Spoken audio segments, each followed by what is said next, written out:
అన్ని పనులు చేపిస్తారనుకుంటున్నాను. ఇక్కడ ఆర్ఐసీయూ రెస్పిరేటరీ ఐసీయూ లాగా ఇది వరకు ఉండేది, న్యూరో సర్జరీ వాళ్ళు ఎక్కువ వాడుతూ ఉన్నారు. గతంలో చూస్తే ఇక్కడ 10 మంచాలే ఉన్నాయి, చాలా ఇరుకురిగ్గా ఉండేది. నేను వచ్చిన తర్వాత చూస్తే 2 గదులు ముందు ఉన్నాయి. తర్వాత నర్సింగ్ కౌంటర్ కూడా సరైన కౌంటర్ లేదు. అలానే ఇక్కడ లీక్ అవుతూ ఉంటాం కూడా గమనిస్తూ ఉన్నాను. అలానే ఆరోగ్యశ్రీ వాళ్ళు కూడా ఆక్యుపై చేసేసి కొంతమంది డిఓలు కూడా ఆక్యుపై చేసి అన్నెసరీగా ఈ రూమ్స్ వాడటం కూడా మనం గమనించాం. దానిలో భాగంగా న్యూరో సర్జరీ వాళ్ళకి 2 స్పెషల్ వార్డులు ఇవ్వడం జరిగింది. ఒకటి నెఫ్రో ఐసీయూ మొత్తాన్ని కూడా న్యూరో సర్జరీ పోస్ట్ ఆపరేటివ్ వార్డుగా, అలానే ఇక్కడ ఆర్ఐసీయూని న్యూరో సర్జరీ ట్రామా ఐసీయూగా మార్చి దాదాపు 18 నుంచి 20 మంచాలు పట్టినట్లు మనం ఇక్కడ అరేంజ్మెంట్ చేయడం జరిగింది.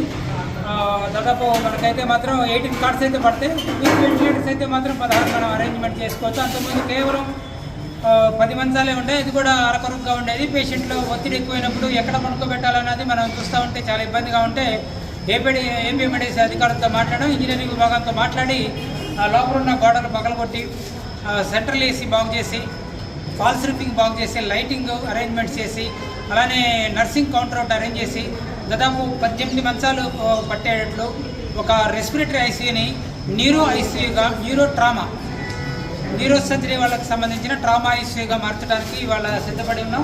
సాయంత్రానికే మనం కింద ఉన్న ట్రామా ఐసీయూని ఇక్కడ కంప్లీట్గా మార్చేసి న్యూరో ట్రామా ఐసీయూగా ఒక 18 బెడ్స్కి వచ్చేటట్టు చూసి ప్రతి ఒక్క, అలానే వెంటిలేటర్లు, మానిటర్లు ఇవ్వడానికి కూడా మేము రెడీగా ఉన్నాం. వెంటిలేటర్లు పెట్టడానికి కూడా ప్రొవిజన్ ఉంది. అలానే ప్రతి ఒక్క బెడ్ కూడా మానిటర్ స్టాండ్ కూడా ఇవ్వడం జరిగింది. టోటల్గా దాదాపు 20 లక్షల ఖరీదు అయిందో అనిపిస్తూ ఉంది. ఏపీఎండిసి అధికారులు అయితే మాత్రం దీన్ని బాగానే కంప్లీట్ చేశారు. రేపటి నుంచే దీన్ని ప్రజలకు వాడుకలోకి తీసుకొచ్చి న్యూరో సర్జరీ వాళ్ళకైతే మాత్రం చాలా కేసులు వస్తున్నాయి కాబట్టి ట్రామా కేసులు, వాళ్ళ యాక్సిడెంట్లు కానీ గొడవలు జరిగినప్పుడు వచ్చిన న్యూరో సర్జరీ కేసులు పెట్టడానికి ట్రామా న్యూరో సర్జరీ ఐసీయూగా మార్చి ఈ రెస్పిరేటరీ ఐసీయూని వాళ్ళ పేరు కూడా మారుస్తూ జరుగుతూ ఉంది.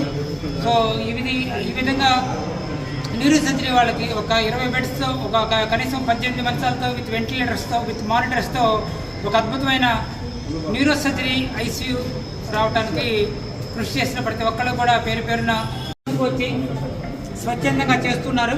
స్వచ్ఛందంగా చేస్తున్న ప్రతి ఒక్కరికి మేము శుభ్రతగా ఉంచాల్సిన బాధ్యత మనకుంది.